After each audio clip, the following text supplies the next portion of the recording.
Hi friends, welcome back to my channel. మీరు కనుక నా ఛానల్ ఫస్ట్ టైం చూస్తున్నారా అయితే సబ్స్క్రైబ్ చేసుకోండి. అలాగే పక్కనే ఉన్న బెల్ ఐకాన్ని క్లిక్ చేసేయండి ఫ్రెండ్స్. ఈరోజు ఎపిసోడ్ అయితే సూపర్గా అదిరిపోబోతుంది. ఎక్కడా స్కిప్ చేయకుండా మొత్తం చూసేయండి ఫ్రెండ్స్. అప్పుడే మీరు ఎంజాయ్ చేయగలుగుతారు. నచ్చినట్లయితే ఒక లైక్ ఇచ్చి ఎంకరేజ్ చేసేయండి ఫ్రెండ్స్. ఇక ఎపిసోడ్లోకి అయితే వెళ్ళిపోదాం.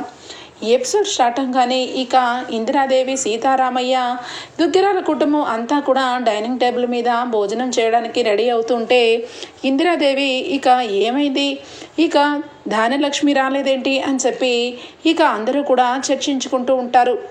ఇక కోపం తగ్గలేనట్టుంది ధాన్యలక్ష్మికి. ఆ కోపం ఆస్తి పంచితే కనుక తీరేలా లేదు అని చెప్పి అంటూ ఉంటుంది. ఇక అపర్ణ అయితే ధాన్యలక్ష్మి ఈ మధ్య బాగా మొండిగా ప్రవర్తిస్తుంది అత్తయ్య, భోజనంకి రాకుండా అలా ఎన్ని రోజులు ఉంటుంది, అయినా ఆస్తి పంచడం ఏంటి, ఇదంతా తనకు తెలుసు కదా, ఇది ఎప్పటి నుంచో ఉమ్మడిగా వస్తున్న ఆస్తి, ఇప్పుడు సడన్గా ఈ రకంగా ఎందుకు మారిపోయిందో అర్థం కావట్లేదు అని చెప్పి ఇందిరాదేవితో అపర్ణ అంటూ ఉంటే ఇక పక్కనే స్వప్న, అదేంటంటే మీకు ఇంకా అర్థం కాలేదా, 6 నెలలు సాహసం చేస్తే వాళ్ళు వీలవుతారు, ధాన్యలక్ష్మి ఆంటీ పూర్తిగా మారిపోయారు, ఇప్పుడు మా అత్త సాహసం పట్టింది కదా అని చెప్పాను. కానీ ఏయ్ స్వప్న, ఏం మాట్లాడుతున్నావు, ధాన్యలక్ష్మి గురించి నన్ను కంపేర్ చేసి మాట్లాడుతున్నావేంటి అనగానే, నీ గురించి ఎవరన్నారు అత్త, సాహసం గురించి అన్నాను. ఎప్పుడూ లేనిది ఇంత మొండి పట్టుదలగా రూమ్లో ఉన్నారు అంటే ఎవరో ఏదో ఎక్కేసి ఉన్నారేమో అని చెప్పి చెప్తున్నాను అంతే. అంటే ఎవరు ఎక్కేస్తారు, ఎవరికి పట్టింది అలా ఎక్కేయడానికి అని చెప్పాను. కానీ నువ్వెందుకు అత్త ఒకటే ఓవరాక్షన్ చేస్తున్నావు, నువ్వేదో వెళ్ళి ధాన్యలక్ష్మికి రెచ్చగొట్టావని నేనేం అనలేదు కదా, ఏం జరిగిందో ఏమో అని చెప్పి అనగానే ఇక వెంటనే ఇందిరాదేవి, అమ్మ స్వప్న, ఇంట్లో ఎవరెవరికి ఎక్కించినా ఇంట్లో జరిగేవి జరుగుతూనే ఉంటాయి, అయినా ఇంట్లో అంత పెద్ద గొడవ జరిగినాక విషయం ఏంటో అర్థమైనా కూడా అన్నం తినడానికి రాకపోవడం ఏంటి అని చెప్పి ధాన్యలక్ష్మి అంటుంది. ఇక ఇంతలోనే ఇక మొత్తానికైతే ఇంట్లో అందరూ కూడా ఇక గట్టిగా ఆలోచనలోకి పడతారు. ధాన్యలక్ష్మి విషయంలో ఏం చెయ్యాలా అని చెప్పి ఆలోచిస్తుంటే ప్రకాశం వెంటనే, నాన్నగారు, అమ్మ దాన్ని నేను నిమిషంలో తీసుకొని వస్తాను, దానికి బాగా బుద్ధి లేదు, చిన్నపిల్లలా తయారవుతుంది రోజు రోజుకి, డబ్బు కావాలా ఆస్తి కావాలా అని చెప్పి ఇక ప్రకాశం లోపలికి వెళ్తాడు. ఇక ధాన్యలక్ష్మి అయితే ఇక పడుకొని కూర్చొని ఉంటుంది.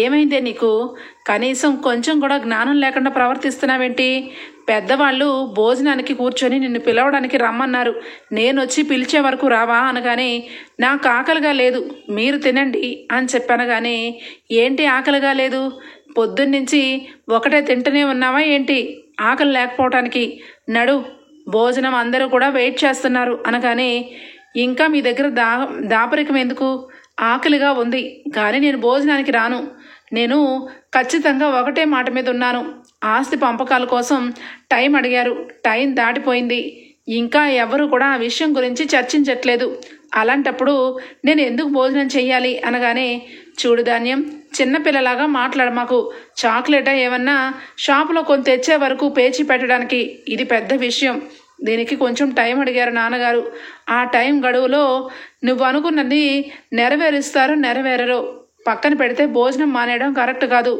అని చెప్పి అనగానే, చూడండి ఇప్పుడు వరకు వచ్చింది కాబట్టి చెప్తున్నాను, ఈ విషయంలో నేను ఎట్టి పరిస్థితుల్లో నేను మారను, నేను అనుకున్నట్టు కళ్యాణ్కి ఆస్తి సగభాగం రాసి ఇవ్వాలి, అంతవరకే అని చెప్పి గట్టిగా మాట్లాడుతూ ఉంటుంది.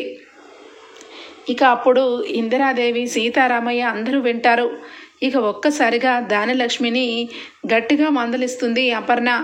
చూడు ధాన్యలక్ష్మి, ఏం మాట్లాడుతున్నావు, నీ కొడుకుకి సంబంధించిన ఆస్తికి సంబంధించిన పత్రాలన్నీ కూడా ఇంట్లోనే ఉన్నాయి, ఎవరు ఎత్తుకుపోలేదు, ఇంటికి వారసులైన రాజ్, కళ్యాణ్ వీళ్ళిద్దరికీ ఎప్పటికైనా సమాన హక్కే ఉంటుంది, అందులో ఏ మార్పు ఉండదు, నువ్వెందుకు భయపడుతున్నావో నాకు అర్థం కావట్లేదు అనగానే, ఏంటక్క ఎందుకు భయపడరు, నీ కొడుకేమో ఈ ఇంటికి మనవడని ప్రకటించారు, అలాగే ఎండీని చేశారు, మొత్తానికి ఆస్తికి సంబంధించిన అర్హత హోదా అంతా రాజే, నా కొడుకు మాత్రం ఆటో డ్రైవర్ లాగా మారిపోయాడు, వాడు పిచ్చోడు, అందుకే దాన్ని పెళ్లి చేసుకొని ఆ గుడిసెలో కాపురం చేస్తున్నాడు, వాడు ఎవరితోన్నా ఉండని ఏ దాంతో అయినా వెళ్ళని, వాడికి సంబంధించిన ఆస్తి వాడికి ఇచ్చేస్తే వాడి కష్టాల పాలవడు అని చెప్పి ఇక అంటూ ఉంటుంది.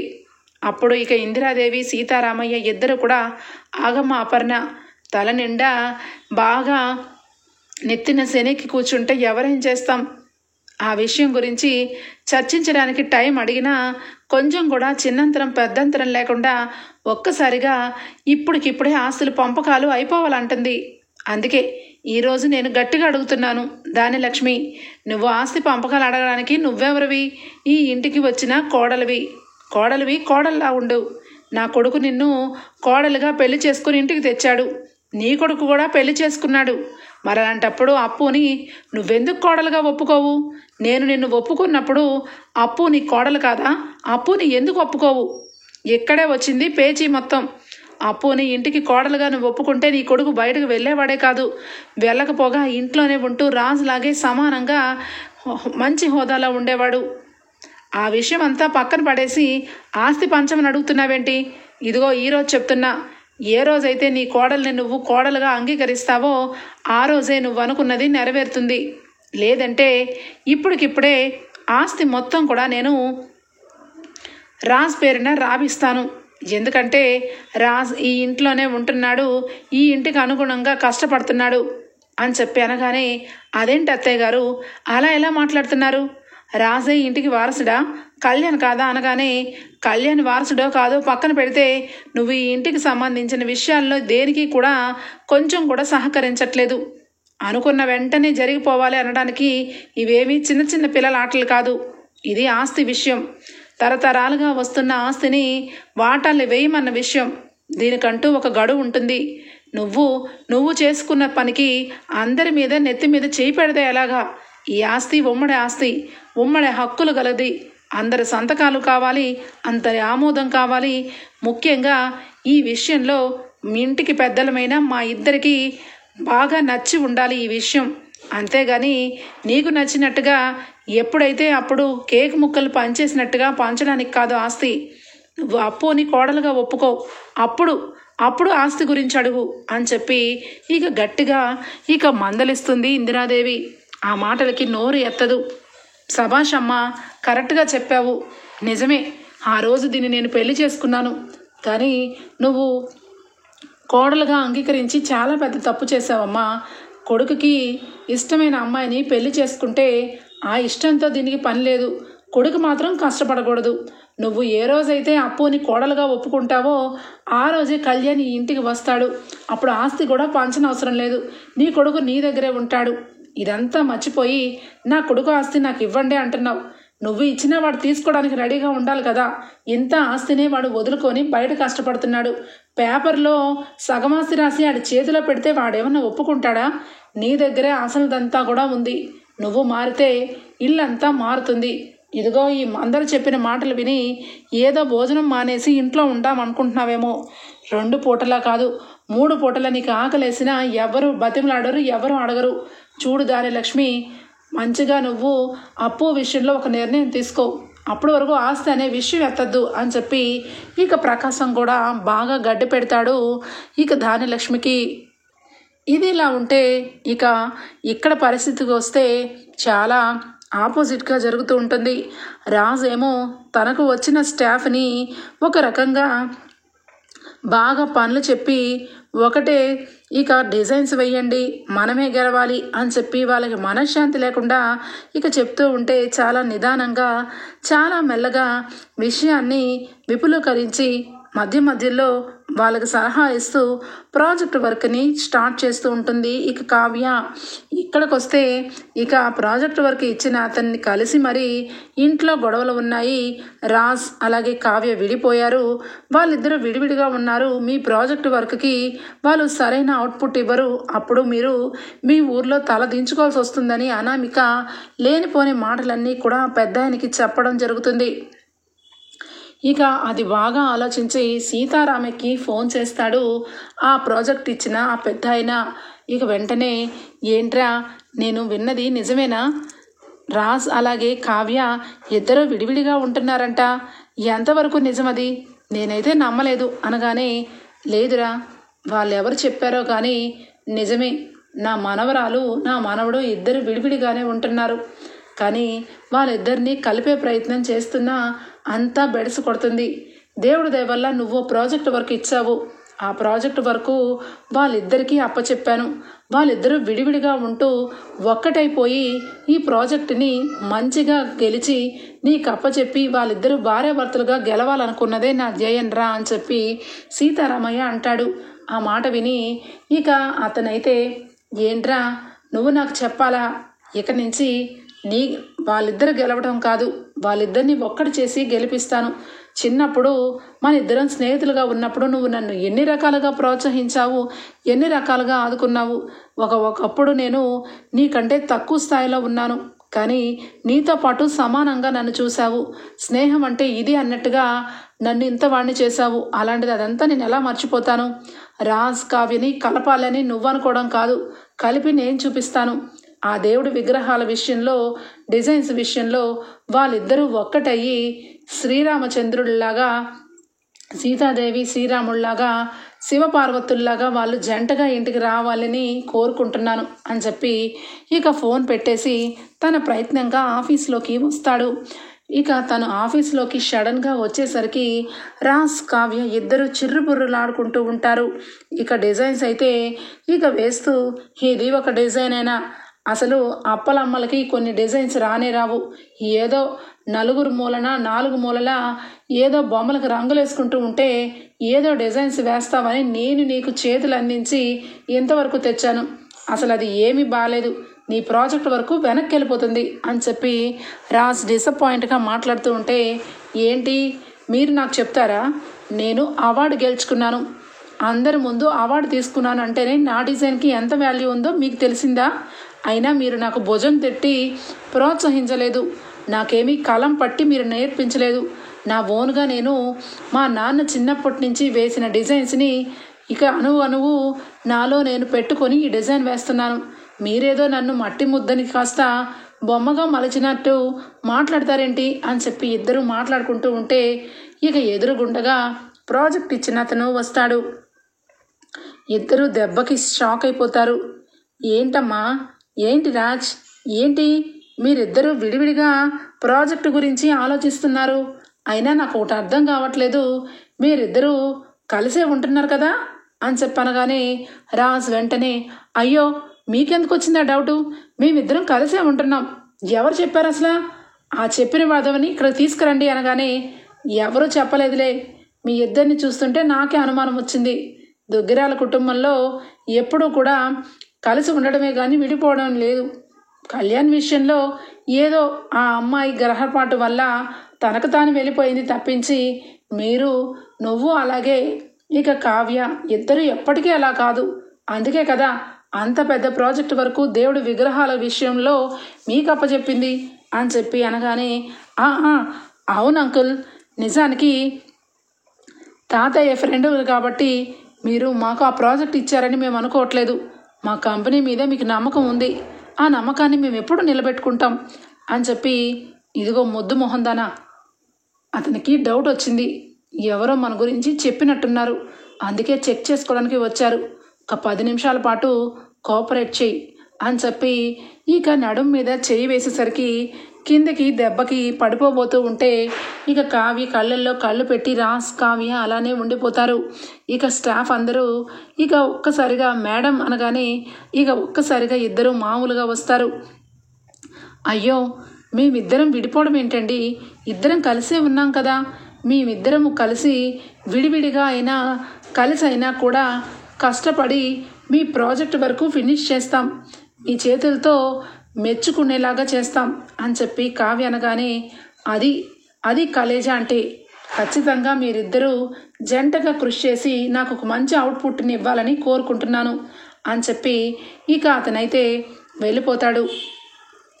ఇక కావ్య మొహం అయితే మార్చుకొని, ఏంటి వచ్చిందనగానే వెంటనే కూడా నడుమే చేయేశారు, అదంతా బూత్ బంగ్లాలో, అక్కడ ఓకే అయిందేమో, ఇక్కడ మనిద్దరం విడివిడిగా ఉంటున్నాం, మీరు మేనేజర్ నేను CEO అనగానే, చూడు కళావతి, నన్ను రెచ్చగొట్టకు, ఇప్పుడు నువ్వేమీ CEO కాదు, నువ్వు కూడా నాలాగా మేనేజర్వే, ఆ రూమ్లో ఎవరు ఆ చైర్లో కూర్చుంటారన్నదే పోటీ జరుగుతుంది అని చెప్పి మళ్ళా ఇద్దరు స్టార్ట్ చేస్తారు. ఇక అతను సగం దూరం వెళ్ళి వీళ్ళిద్దరి గురించి మళ్ళా వెనక్కి వచ్చి వింటాడు. అంటే వీళ్ళిద్దరూ నా దగ్గర నటిస్తున్నారు. ఈ నటనని నిజం చెయ్యాలి అంటే వీళ్ళకి ప్రాజెక్ట్ వర్క్లో చాలా వరకు దగ్గర ఉండే అన్ని విషయాల్లో ఒక పెద్ద తరహాగా చెప్తూనే వీళ్ళిద్దరినీ ఒక్కటి చెయ్యాలి అని చెప్పి అనుకుంటాడు. ఇక వెంటనే కావ్య వర్క్లో, రాజ్ వర్క్లో ఇద్దరు మునిగిపోతారు. ఇక ఆ పెద్ద ఆయన కూడా ఇంటికి వెళ్ళిపోతారు. ఇక ఇంటికి వచ్చేసరికి సాయంత్రం ఎప్పుడో అయిపోతుంది. ఇక కావ్య కూడా అలసిపోతుంది. ఏంటయ్యా ఇది, బాగా అలసిపోయి వచ్చింది, కనీసం భోజనం చేయమన్నా చేయదు అని చెప్పి ఇక కనకం అలాగే కృష్ణమూర్తి మాట్లాడుకుంటూ ఉంటారు. ఇక రాజ్ కూడా చాలా నీరసంగా ఇంటికి వెళ్తాడు. వెళ్ళగానే అపర్ణ, ఇందిరాదేవి అందరూ కూడా వీడు చాలా గట్టిగా కష్టపడుతున్నాడు అత్తయ్య, కొంపతీసి వీడిని ఎగ్గుతాడా, నా కోడలు ఓడిపోతుందా అనగానే, ఏంటి అపర్ణ ఏం మాట్లాడుతున్నావు, అక్కడ ఉన్నది కావ్య సూపర్గా డిజైన్లు వేస్తుంది, ఆ డిజైన్స్తోనే కావ్యని గెలుస్తుంది అని చెప్పి అనుకుంటారు. ఇక రాజ్ అయితే చాలా నీరసం పడిపోయి ఇక మార్నింగే లెగ్చి ఫాస్ట్గా వెళ్ళిపోతూ, ఇక మమ్మీ డాడీ నేను రేపటి నుంచి ఇంటికి రావట్లేదు, నేను ఈ ప్రాజెక్ట్ వరకు ఫినిష్ అయ్యే వరకు ఆఫీస్లోనే ఉండి స్టాఫ్ కూడా అక్కడే ఉంచి రాత్రనగా పగలనగా కష్టపడి ప్రాజెక్టు గెలుచుకుందాం అనుకుంటున్నాను, అందుకని మీరెవరు నా కోసం వెయిట్ చేయొద్దు అని చెప్పి రాజ్ ఇక ఇంట్లో నుంచి బయలుదేరుతాడు. ఇక కావ్య కూడా ఇంట్లో నుంచి బయలుదేరుతున్నప్పుడు కనకం అడుగుతుంది, ఏంటే కావ్య నైట్ ఇంటికి వచ్చావు, కనీసం భోజనం చేయమన్నా చేయకుండా పడుకున్నావు, ఇప్పుడేమో పొద్దున్నే బయలుదేరిపోతున్నావు అని చెప్పనగానే, అమ్మ ప్రాజెక్ట్ వరకు ఫినిష్ చేయాలి, అనుకున్న టయానికి అనుకున్నట్టు ఇక అందివ్వాలి, ఈ పోటీ ఇక ఇద్దరికి మధ్యలో జరిగింది కాదమ్మా, ఒక కుటుంబంలో మనకి నమ్మి ఒక దేవుడి విగ్రహాలకు సంబంధించిన ప్రాజెక్టు మనకు అప్పచెప్పినప్పుడు మనం రెస్ట్ తీసుకుంటూ ఇంట్లో లేటుగా కాకుండా త్వరగా పడుకుంటూ ఇదంతా కుదరదు, అందుకే ఈ రోజు నుంచి నేను ఫాస్ట్గా వెళ్ళి లేటుగా వస్తాను అని చెప్పి ఇక కావ్య కూడా వెళ్ళిపోతుంది. మొత్తానికైతే ఆఫీస్లో చాలా బాగా స్టాఫ్ అంతా కూడా వర్క్ చేసుకుంటూ ప్రాజెక్ట్ వర్క్ గురించి చాలా కష్టపడుతూ ఉంటారు. రాజ్ ఇక ఫాస్ట్గా వర్క్ చేయాలని ఇక రాత్రంతా భోజనం చేయకుండా పడుకొని మార్నింగ్ టిఫిన్ కూడా చేయకుండా నీరసమైపోయి ఇక అలానే పడుకుని పోతాడు. ఇక నిద్రపోతూ ఒక్కసారిగా కావ్య వచ్చి, ఏంటి మీ సార్ ఎక్కడా, రాత్రనగా పగలనగా కష్టపడి ఇక ప్రాజెక్ట్ వర్క్ని సాధిస్తాను అదంటారు ఇదంటారు, చివరాఖరికి ఆఫీస్కి రాను కూడా రారు అని చెప్పి అనగానే, లేదు మేడం, రాజ్ సార్ ఎప్పుడో వచ్చారు, మీకంటే ముందే వచ్చారు, ఇక వర్క్ అంతా ఫినిష్ చేయాలని స్టాఫ్ అందరికీ వర్క్ చెప్పి ఆయన మాత్రం లోపలికి వెళ్ళారు, లోపల వెళ్ళి రెస్ట్ తీసుకుంటున్నారు మేడం అని చెప్పి శృతి చెప్పగానే, ఏంటి రెస్ట్ తీసుకుంటున్నారా అని చెప్పి కావ్య ఇక తన పని తను చేసుకుంటూ ఉంటుంది. ఇక బయటకు వచ్చి రాజ్ రూమ్లోకి వెళ్ళి చూడగానే రాజ్ కనిపించడు. ఇదేంటి, ఏమైంది, ఇందాక నుంచి రూమ్లోనే ఉన్నారు కదా, బయటకు రాలేదు, రూమ్లోనూ లేరు, ఎక్కడికి వెళ్ళారని చూసేసరికి లోపల సోఫా మీద దుప్పటి కప్పుకొని ఇక చలికి వణికిపోతూ ఉంటాడు రాజ్. అయితే ఒక్కసారిగా కావ్య రాజ్ని చెక్ చేసి, వామ్మో ఒళ్ళు కాలిపోతుంది, ఈయనకి జ్వరం వచ్చినట్టుంది అని చెప్పి ఇక వెంటనే డాక్టర్కి కాల్ చేస్తుంది. డాక్టర్ వెంటనే వైరల్ ఫీవర్ వచ్చింది, ఇతనికి రోజు మెడిసిన్ పడాలి, దగ్గరుండి మెడిసిన్ వేయండి అని చెప్పి ఇక చెప్పడంతో కావ్య బాగా బాధపడుతుంది, షాక్ అవుతుంది. ప్రాజెక్ట్ వర్క్లో ఇక అతను గెలవాలని చెప్పి ఇక రాత్రంతా కూడా చల్లగాలలోనే వర్క్ చేసినట్టున్నారు, ఈయనకి బాగా ఈ మధ్య పంతం పెరిగిపోయింది అని చెప్పి కావ్య తన వర్క్ కూడా పక్కన పెట్టి ఇక రాజ్కి సేవలు చేస్తూ మధ్యలో ఇక మొత్తం స్టాఫ్కి కలిపి వర్క్ని ఏ రకంగా చెయ్యాలో అందరికీ కూడా టయానికి డౌట్లు వస్తున్నప్పుడు క్లియర్ చేస్తూ ఉంటుంది. నైట్ అలాగే 9:30 అయిపోతుంది, 10 o'clock అయిపోతుంది. ఇక స్టాఫ్ అందరూ అక్కడే ఉండిపోతారు. కావ్య ఇక రాజ్కి సేవ చేస్తూ రాజ్కి టయానికి ట్యాబ్లెట్లు వేస్తూ రాజ్ దగ్గరే ఉండిపోతుంది. మొత్తానికైతే ఇక కనకం కృష్ణమూర్తి కావ్య ఫోన్ చేసి, అమ్మా నేను ఈ రాత్రికి రావట్లేదు, ఆఫీస్లోనే ఉండిపోతున్నాను, స్టాఫ్ అంతా ఉన్నారు, భయపడాల్సిన అవసరం లేదు, మీ అల్లుడు గారికి కొంచెం ఒంట్లో బాగాలేదు, అందుకే నేను ఇక్కడే ఉండాల్సి వస్తుంది అని చెప్పేసరికి ఇక కనకమైతే దీనికి అల్లుడు గారంటే చాలా ప్రేమండి, పైకి కటువుగా ఉన్న తన మనసు వెన్నపూస అని చెప్పి ఇద్దరు అనుకుంటారు. ఇటు అపర్ణ ఇందిరాదేవి కూడా రాజ్ ఆఫీస్లోనే ఉండిపోయి వర్క్ చేసుకుంటానని అన్నాడు కాబట్టి వాళ్ళు కూడా ఏమీ పట్టించుకోరు. కావ్య ఇక అపర్ణ వాళ్ళకి రాజ్ విషయం చెప్పకుండానే టయానికి ట్యాబ్లెట్లు వేస్తూ మధ్య మధ్యలో జ్యూసెస్ చేస్తూ రాజ్కైతే నైట్ అంతా మేలుకు ఉండి మరి రాజ్కి సేవలు చేస్తుంది కావ్య. ఇక ఇంట్లో రుద్రాణి రాహుల్ ఇద్దరు కూడా ఇక ఇద్దరిలో రాజ్ గెలుస్తాడా కావ్య గెలుస్తుందా అని చెప్పి ఇద్దరు అనుకుంటూ ఉంటే అపర్ణ ఫోన్ చేసి, ఇద్దరు గెలవరు, ఎందుకంటే ఆ ప్రాజెక్ట్ ఇచ్చిన అతన్ని నేను కలిసి ఇద్దరు విడిపోయారు, ఇద్దరు విడివిడిగా ఉన్నారని చెప్పాను, అతను వాళ్ళకి టెస్ట్ చేసి ఒక 2 రోజుల్లో ప్రాజెక్టు వెనక్కి తీసుకుంటానన్నారు, మీరేమీ భయపడాల్సిన అవసరం లేదు అని చెప్పడంతో ఇద్దరు సంబరపడిపోతూ ఉంటారు. ఇంతలో ఇక ఆఫీస్ నుంచి ఇక వాచ్మెన్గా మారిపోయిన మేనేజర్ ఫోన్ చేస్తాడు రాహుల్కి.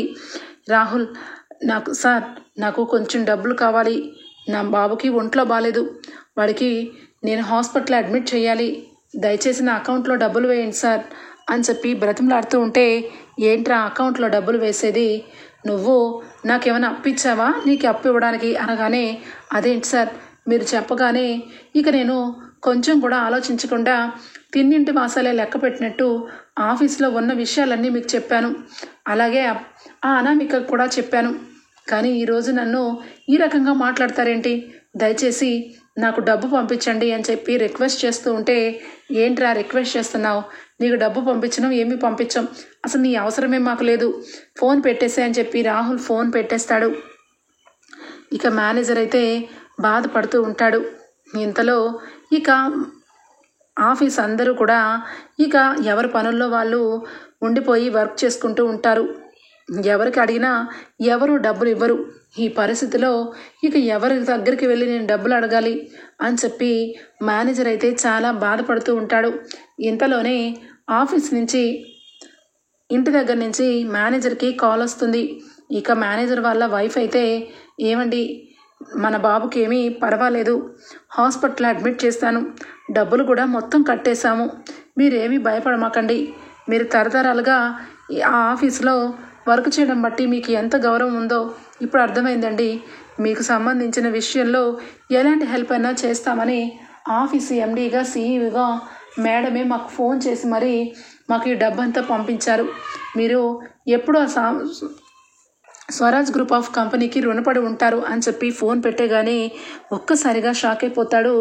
ఇక మేనేజర్ అయితే, కావ్య మేడం నిజంగా దేవతలాగా నా కొడుకుని ఆదుకుంది, నేనే చాలా ఘోరంగా ఈ ఆఫీస్లో తిని ఈ ఆఫీస్ని ఇక అందరికీ కావాలని డబ్బు కోసం కక్కుర్తిపడి ఇక్కడ సీక్రెట్స్ అన్నీ అక్కడ చెప్పాను అని చాలా బాధపడుతూ ఉంటాడు. ఇక ఇంతలోనే రాహుల్ కాల్ చేస్తాడు. ఏంటి డబ్బు కావాలన్నావు కదా, నీకు డబ్బు ఇస్తాను, కానీ ఇప్పుడు కాదు, నీతో కొంచెం పనుంది, అప్పుడు అపర్ణ ఆంటీ విషయంలో మెడిసిన్స్ తెప్పించినట్టుగా ఇప్పుడు కూడా నాకు మెడిసిన్స్ కావాలి, ఆ మెడిసిన్స్ నువ్వే తెప్పించి నాకు ఇవ్వాలి అని చెప్పనగానే, అదేంటి ఏం మెడిసిన్స్ ఎవరి కోసం అని చెప్పనగానే, అదంతా నీకు అనవసరం, ఇప్పుడు నాకు నువ్వు చెప్పినట్టుగా చెయ్యకపోతే నీకు నేను డబ్బు ఇవ్వను, నీ కొడుకు పరిస్థితి ఏమవుతుందో నువ్వే ఆలోచించుకో అని అనగానే, సరే సార్ మీరు చెప్పినట్టుగానే నేను తెస్తాను, కానీ ఎవరి కోసం అనగానే, రాజ్ కోసం, రాజ్ ఆల్రెడీ ఒంట్లో బాలేదని నాకు తెలుసు, రాజ్కి ట్యాబ్లెట్లు వేసేది కావ్య అని కూడా తెలుసు, కావ్య చేత్తో రాజ్కి ఆస్తమా ఉంది కాబట్టి ఆస్తమాని ఎక్కువ చేసే ట్యాబ్లెట్లని నువ్వు తీసుకొచ్చి కావ్య మేడంకి అందేలాగా చెయ్యాలి అప్పుడు కావ్య చేతులతోనే రాజ్కి వేసి రాజ్ పూర్తిగా ఇక ఈ లోకాన్ని విడిచి వెళ్ళిపోయేలా చేయాలి అని చెప్పి రాహుల్ అనగానే ఇక మేనేజర్కి చాలా బాధ అనిపిస్తుంది. సరే సార్, మీరు చెప్పినట్టుగా చేస్తాను, నా కొడుకుకి మీరు డబ్బులు వేసి కాపాడండి అని చెప్పి ఫోన్ పెట్టేసి జరిగిందంతా కూడా తిన్నగా తీసుకెళ్ళి రాజ్కి చెప్తాడు. రాజ్ అప్పటికే ఇక ఫ్రెష్ అప్ అయిపోయి ఫీవర్ అంతా నార్మల్ స్థితికి వస్తుంది. కావ్య నైట్ అంతా రాజ్కి సేవలు చేసి మార్నింగే ఇక ఇంటికి వెళ్తుంది. రాజ్ దగ్గరకు వచ్చి బోరుమని ఏడుస్తాడు మేనేజర్. ఏమైంది ఏమైంది, నిన్నేమన్నా ఆ రాక్షసి బాధ పెట్టిందా? అయినా నువ్వు మేనేజర్ పోస్ట్లోంచి వాచ్మెన్గా ఎలా మారిపోయావు అని చెప్పి అడుగుతూ ఉంటే, సార్ మేడంని ఏమీ అనకండి సార్, మేడం నిజంగా దేవత, అలాంటి దేవతని మీరు పెళ్లి చేసుకున్నారు. మిమ్మల్ని నేను మోసం చేశాను, మీ కుటుంబానికి సంబంధించి చాలా పెద్ద ద్రోహం చేశాను. అందుకే జీవితంలో ఏ రోజు తప్పు జరగకూడదని ఈరోజు ఇంత పెద్ద విషయాన్ని చెప్తున్నానని రాహుల్ ఇక మేనేజర్కి ఫోన్ చేసి ఏదైతే మాట్లాడాడో అదంతా కూడా రికార్డ్ చేసుకొని రాజ్కి అయితే చూపిస్తాడు. ఇక రాజ్ ఒక్కసారిగా షాక్ తింటాడు. అపర్ణ మమ్మీ విషయంలో ట్యాబ్లెట్లు మార్చింది రాహులే, కావ్యని ఇంట్లో నుంచి వెళ్ళగొట్టేలాగా చేసింది రాహులే, అనామికతో చేయగలిపి కావ్యని అందరి ముందు అవార్డు అందుకొని రాజ్ తల దించుకునేలాగా చేసింది. ఇలాగే ప్రతి ఒక్కటి కూడా ఇక కాల్స్లో మాట్లాడుకున్నవి ఎప్పటికప్పుడు సీక్రెట్స్ అన్నీ కూడా బట్టబయలు చేస్తాడు మేనేజర్ అయితే. ఇక రాజ్ అయితే మేనేజర్కి నేను చెప్పినట్టుగా చెయ్యి అని చెప్పేసరికి అలాగే సార్ అని చెప్పి ఫోన్ చేస్తాడు రాహుల్కి. సార్ మీరు చెప్పినట్టుగానే ఇక రాజ్ సార్కి కావ్య మేడం మందు ఇచ్చేలాగా నేను చేశాను.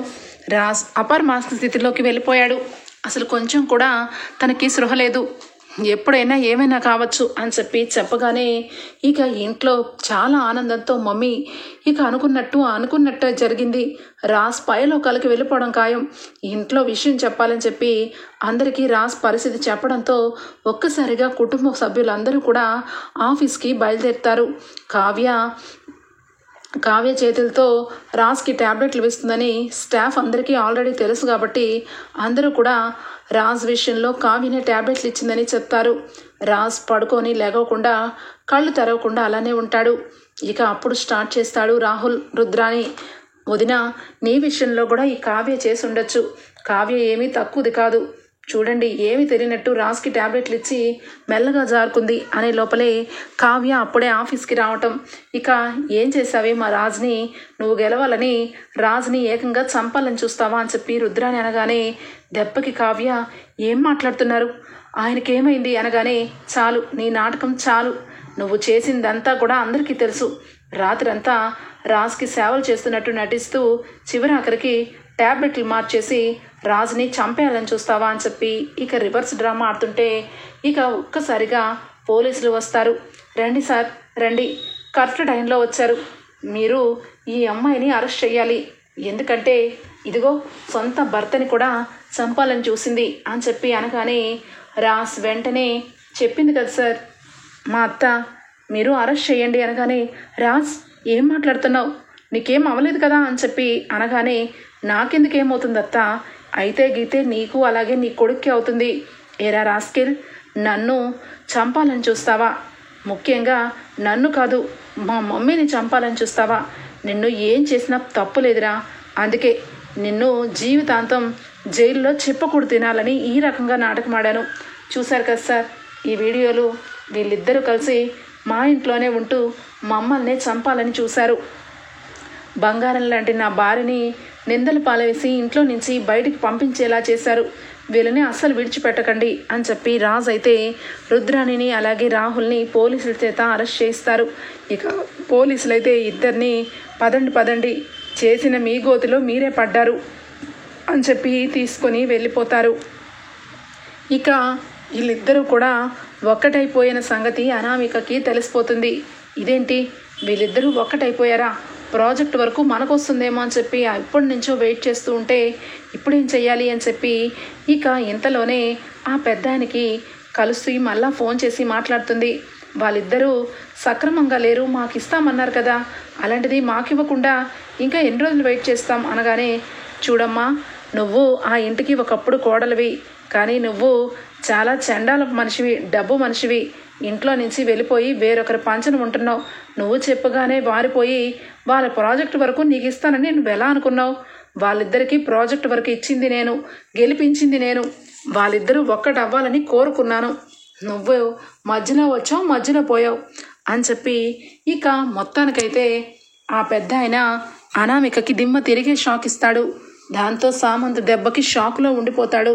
ప్రాజెక్టు వర్క్ చేజిక్కించుకొని కావ్యరాజ్ ఒక్కటయ్యి మొత్తానికి ఆ దేవుడి విగ్రహాల దీంట్లో అందరికంటే ముందు అంజులో ఉండి ప్రాజెక్టు విషయంలోనే కాకుండా రాజ్ కావ్యని ఇద్దరినీ గెలిపించిన కుటుంబం అయితే అందరూ సంతోషంగా ఇద్దరిని ఇంటికి హారతి పళ్ళెం తీసుకుని హారతి పట్టి మరీ ఇంటికి తీసుకుని వెళ్తారు.